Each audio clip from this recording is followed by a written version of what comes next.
Planète émotif talentueux est un podcast hebdomadaire qui s'adresse aux adultes concernés par le haut potentiel, le multipotentiel et l'hypersensibilité.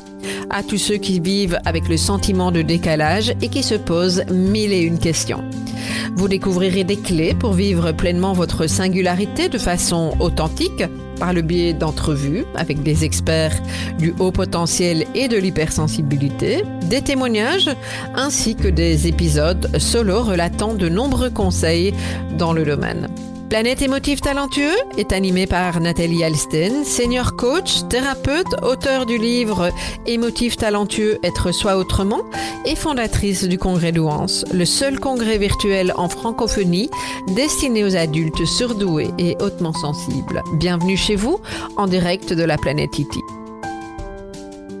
Et bonjour chers émotifs talentueux, je suis très heureuse de vous retrouver aujourd'hui pour un épisode qui vise à vous donner un aperçu de quoi on parle quand on parle effectivement d'émotifs talentueux, de surdoués, de haut potentiel, de multipotentialité, d'hyper ou de haute sensibilité, de zèbres, de surréflexions mentaux, de neurodiversité, etc., etc. Il y a vraiment de quoi en perdre son latin et donc mon propos aujourd'hui dans cet épisode, c'est de vous aider à vous y retrouver et à naviguer un petit peu plus facilement et fluidement. Voilà. Alors, c'est effectivement quand on commence à se renseigner sur cette thématique, ça peut être hyper frustrant.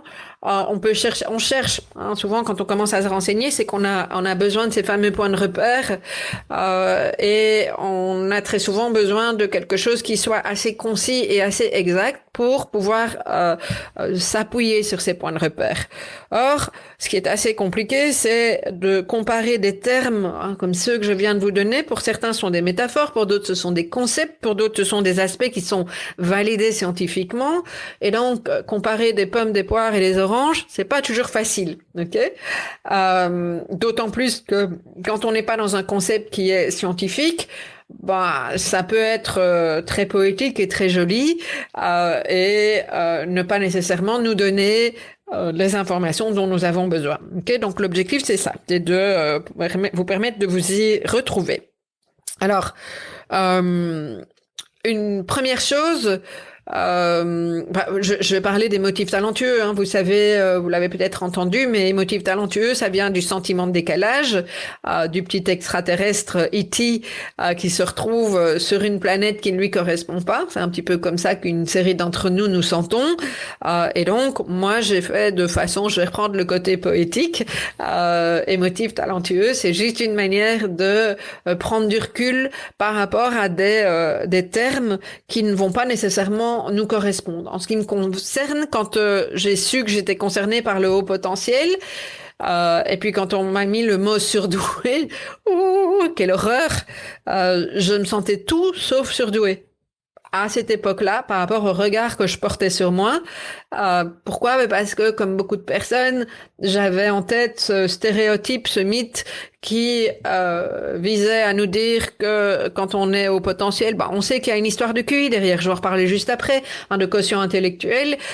Pour une série de personnes concernées par de haut potentiel, l'école n'a pas forcément été facile et ils ont développé une croyance qu'ils n'étaient pas forcément intelligents. Okay? Et donc le mythe qui vient avec ça, j'en parle dans mon livre d'ailleurs un jour dans une formation que je donnais dans une école de coaching, un monsieur qui annonce en se présentant qu'il est surdoué, il l'a dit comme ça, surdoué au haut potentiel. Moi j'ai paniqué parce que je me suis dit oh là là, c'est un mec super intelligent, brillant, il est certainement très bon en maths, c'est peut-être très cliché ce que je vous dis, mais en même temps c'est ça qu'on pense, ou quelque chose de similaire à ça. Et en fait je plaçais la barre de son intelligence tellement haute que j'étais à fond dans le mythe, comme beaucoup de personnes qui pensent que effectivement ces fameux surdoués, hein, quand on parle d'un enfant, un enfant précoce, il fait tout mieux, nettement bien mieux, de façon super intelligente, brillante, en maths, à l'école, etc. Et c'est pas vrai. C'est pas nécessairement comme ça que ça se passe. Ça peut se passer comme ça, évidemment, mais ça peut aussi se passer de manière tout à fait différente. Hein. Le système scolaire ne correspond pas forcément aux besoins d'apprentissage qui sont qualitativement différents des personnes concernées par le haut potentiel. Et ça, on oublie. Enfin, si, quand on en parle, on en parle parfois comme étant quelque chose de souffrant, mais on oublie aussi de montrer que c'est l'intelligence. Ça n'est pas nécessairement l'intelligence telle qu'on la voit dans la norme de quelqu'un qui apprend les choses tout à fait bien et qui réussit. Et ça, c'est vraiment quelque chose d'essentiel à comprendre. Et donc, ça explique pourquoi, quand on parle de surdon et de haut potentiel, on peut ne pas s'y retrouver. Alors, je pense que ce qui est intéressant ici, à ce niveau aussi, c'est de montrer aussi que c'est une des raisons pour laquelle toute une série d'auteurs, de personnes ont mis en avant une série de concepts et puis d'autres mots, hein, comme ça a été le cas. Moi, j'ai préféré parler d'émotifs talentueux parce que ça me semblait plus juste dans ma façon d'appréhender les choses, mais ça m'appartient. Il se trouve qu'il y a une série de personnes qui aiment cette terminologie-là, hein, parce que ça parle effectivement d'hypersensibilité et en même temps de possibilité de développer ses talents, okay, sans être en position haute, ce que reflète le terme haut potentiel ou surdoué, qui ne convient pas du tout à certaines personnes, une fois de plus. D'autres personnes, et on va en reparler juste après, ont mis en place un concept, hein, c'est le concept de la multipotentialité, mis en avant par Emily Wapnick. Donc une fois de plus, c'est assez compliqué de pouvoir comparer tout ça. Donc mettons les choses dans l'ordre. Ce que je vous propose, c'est d'aller un petit peu plus loin dans ce que ça veut dire haut potentiel, surdoué, HP, HPI, en enlevant le terme. Donc ne vous focalisez pas là-dessus, hein, parce que je pense que c'est intéressant de pouvoir entendre. Je vais vous donner une série de critères ici. C'est pas tout, c'est pas forcément juste pour tout le monde, même si vous êtes concerné par le haut potentiel, mais ça me semble intéressant d'aborder ça. Alors, il peut y avoir une ampleur de connaissances, ou en tout cas une recherche de connaissances. Hein, il y a cette stimulation intellectuelle qui peut être là, dans un domaine bien précis ou dans plusieurs domaines, ça dépend de la personne. Hein. De la curiosité, assez souvent. Un mode de raisonnement qui est différent, qui peut être à la fois parfois plus lent, parce que ça prend le temps de prendre toute l'explication, enfin pas l'explication, mais tout le chemin, pardon, c'est ça que je cherchais. Comme on peut avoir effectivement, en étant concerné par le haut potentiel, un raisonnement très rapide et fulgurant. Hein, ça peut vraiment être les deux, parce qu'on fait vite les liens, parce que c'est un sujet qu'on connaît déjà, par exemple, ou sur lequel on avait déjà réfléchi. On peut repérer aussi les personnes au potentiel par rapport à leur façon, une opinion assez arrêtée sur la façon de faire les choses. Alors, pas uniquement par rapport à l'opinion, c'est juste que l'expérience de beaucoup de personnes concernées passe par le fait qu'elles savent assez facilement, ça peut être intuitif aussi, qu'elles ont pu observer, et que donc elles peuvent, on retrouve ça au niveau professionnel, venir avec non, ça va pas marcher. Ah bah non, ça comme ça, oui, mais si tu fais ça autrement, ça va donner d'autres résultats assez rapidement. Et il y a une espèce de fulgurance qui peut être là aussi, et qui est pas toujours comprise par les autres, ou pas. Bon, c'est pas nécessairement chez tout le monde, mais ça revient assez souvent. Alors une concentration qui peut être excessivement soutenue dans des domaines d'intérêt, et alors à l'inverse, quand ça n'intéresse pas, c'est parfois même pas la peine. Ok, on retrouve ça chez les enfants en lien avec le système scolaire, des sujets qui les intéressent, avec en plus un prof qui va pouvoir les entendre, les écouter, les comprendre. Un prof sympa, bon, on sait que l'année va bien se passer. pensées, profs pas sympas, qui donnent pas de sens, ouf, des intérêts complets d'une branche qui a été fabuleusement suivie l'année précédente, ne l'est plus du tout une autre année. Ça, c'est aussi assez courant. Alors, une pensée qui peut s'organiser alentour d'intuition et une pensée qui peut être une pensée en arborescence, c'est-à-dire qu'on fait très très rapidement des liens et besoin de faire des liens. Ça veut pas dire qu'on peut pas aller dans le détail, mais ce besoin de relier les choses les unes entre les autres, c'est vraiment quelque chose d'important. Alors une maîtrise de l'information et la mémorisation rapide peut être là, mais c'est souvent lié aussi au domaine d'intérêt. Voilà. Et puis il y a d'autres choses que c'est-à-dire ça peut être assez perturbant de se rendre compte qu'il y a des choses qu'on retient tout à fait bien de manière très pointue et puis pas d'autres. Une façon d'apprendre différente. Le par cœur, par exemple, est quelque chose qui marche assez rarement chez la personne concernée, ok, ou en tout cas qui peut être vite rejeté. Par contre, un apprentissage par association, plus en profondeur sur certaines choses, etc., est quelque chose qui peut caractériser un haut potentiel.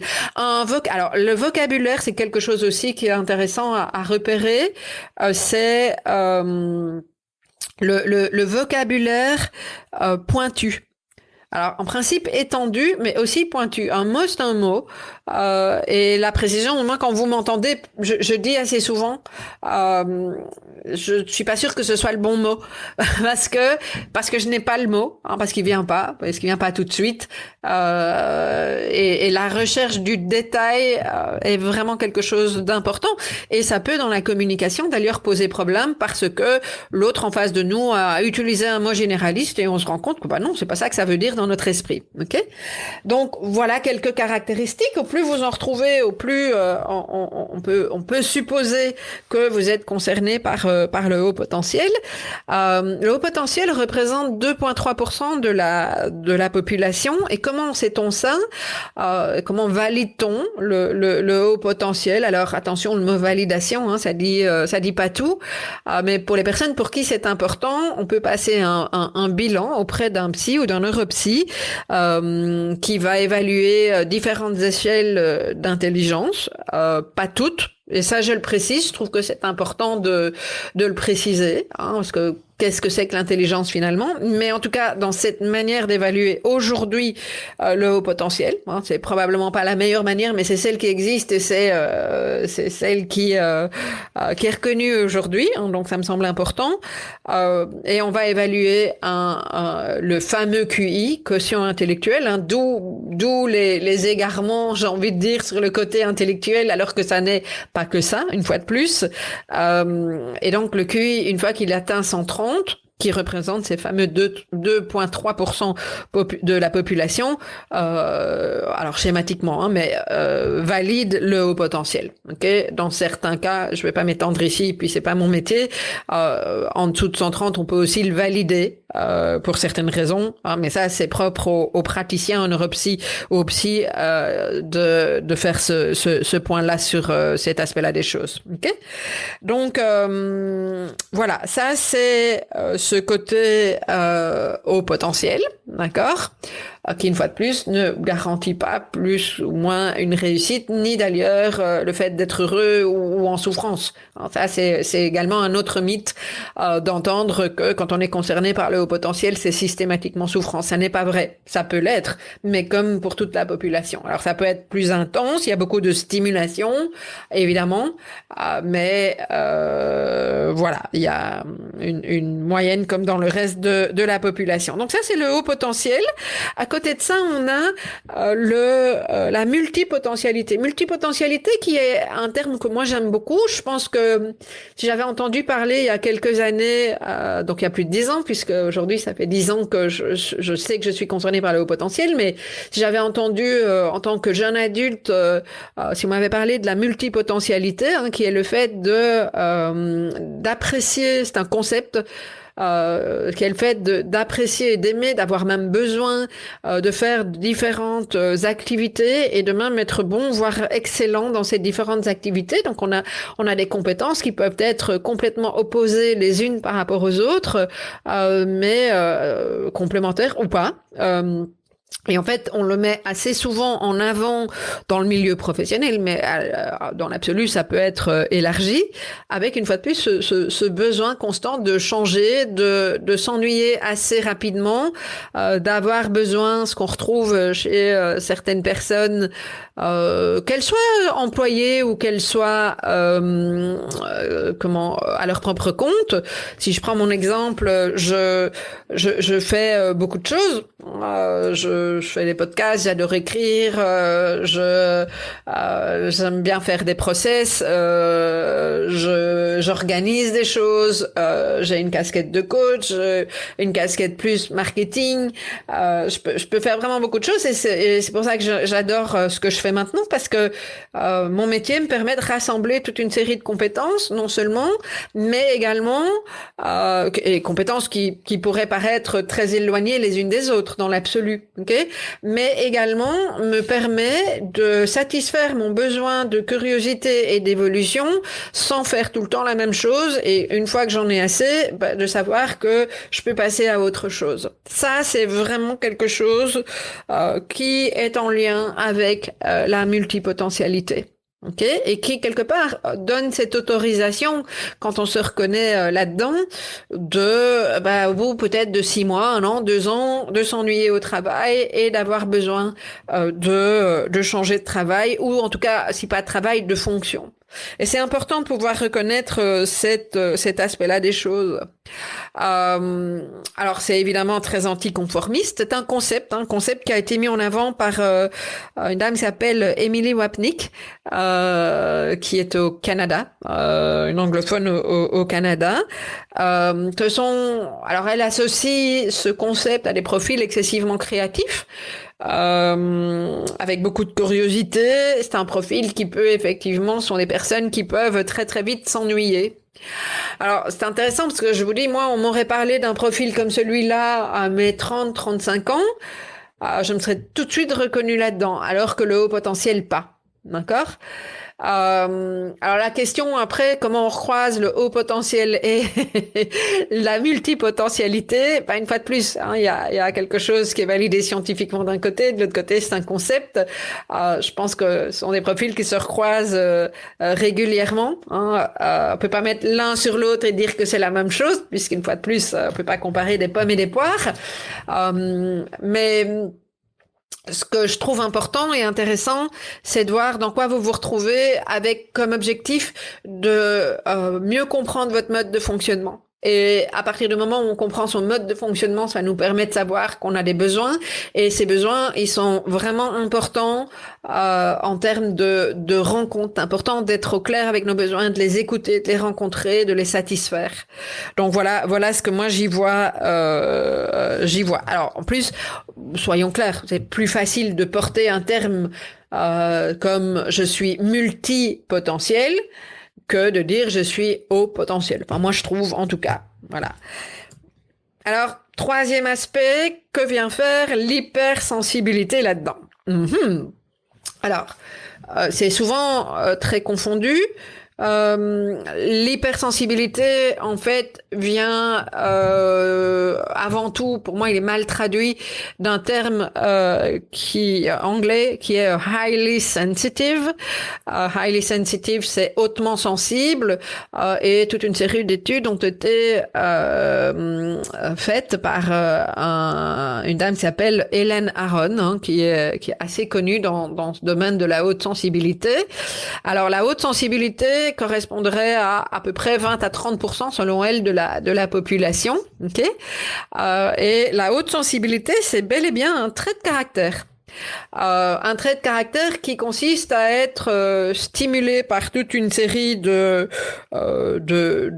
choses qui nous rend beaucoup plus perméables, si je peux dire, que d'autres personnes à un environnement, à ce qui nous entoure, ok, qui peut effectivement euh, qui nous impacte au niveau des différents stimuli, par exemple, hein, une ambiance.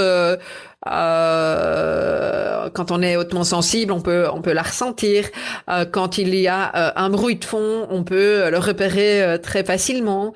Il y a une façon de processer les choses dans la haute sensibilité qui n'est pas la même que toute une série que pour toute une série d'autres personnes. Et il y a également une intensité qui est bel et bien là, hein, effectivement, dans la haute sensibilité. Euh, alors, on pourrait expliquer beaucoup de choses, hein, dans la haute sensibilité, mais il y a quelque chose aussi de l'ordre du côté émotionnel qui est excessivement présent. Et c'est d'ailleurs pour ça que très souvent c'est confondu avec une notion qui n'est pas validée, et que moi je comprends pas forcément, mais qui n'est pas validée scientifiquement. C'est le fameux haut potentiel émotionnel. En fait, quand les gens me disent qu'elles sont concernées par le HPE, très souvent ce que je comprends, ce que j'entends en discutant avec ces personnes, c'est qu'elles sont concernées par la haute sensibilité. Okay. Quand on est concerné par la haute sensibilité, on a très souvent besoin de retrouver du calme parce qu'il y a cette surstimulation extérieure qui est excessivement présente et qui peut nous mettre en vigilance constante. Ça fait partie de ce trait de caractère-là. Okay, on pourra développer dans un autre épisode ce que c'est exactement la haute sensibilité. Mais ici, l'idée, c'est de vous donner un point de vue global. Okay. Alors, il existe un test également qu'on peut trouver, que je vais vous transmettre un petit peu plus tard, qui vous permet de tester effectivement où vous en êtes dans la haute sensibilité. Alors, ce qu'on peut dire, c'est que quand on est concerné par la haute sensibilité, on n'est pas nécessairement concerné par le haut potentiel. L'inverse, est-ce que quand on est concerné par le haut potentiel et on est concerné par la haute sensibilité, les études ne corroborent pas. Mais ce que j'ai envie de vous dire, c'est que, donc il y a des études qui disent oui, il y a des études qui disent non. Moi, en tout cas, ce que j'ai envie de vous dire, c'est que très souvent, ce que je perçois quand le haut potentiel, est moins facilement vécu, ou en tout cas qu'on se cherche, c'est quand même assez souvent parce que il y a quelque chose de l'ordre de la haute intensité qui et de cette hypersensibilité qui se manifeste. Donc j'aurais plutôt tendance à dire, évidemment par rapport aux émotifs talentueux, mais le mot dit déjà quelque chose que je côtoie, que c'est assez souvent le cas, je dirais, dans ce sens-là. Voilà. Alors, même chose, je vous vois venir, hein, vous allez souvent probablement me demander, est-ce que le multipotentiel est concerné par la haute sensibilité? Si je me réfère à ce que Emily Wapnick met en avant, comme elle a assez bien parlé de créativité non canalisée, non exprimée et d'angoisse, j'aurais tendance à dire oui, évidemment. Ok. Mais voilà, une fois de plus, restons bien au clair avec ce qui est comparable et pas. J'avais envie de terminer ces explications sur les différentes grilles de lecture avec la notion de double exceptionnalité. Alors, double exceptionnalité, ça vient aussi de l'anglais, hein, double exceptional, twice exceptional, pardon, je me confonds mes mots.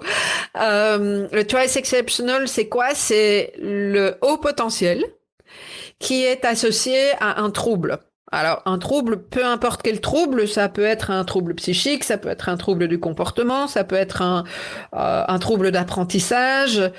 Donc, on y associe très concrètement tout ce qui est trouble de l'attention, trouble de l'hyperactivité, tous les troubles 10.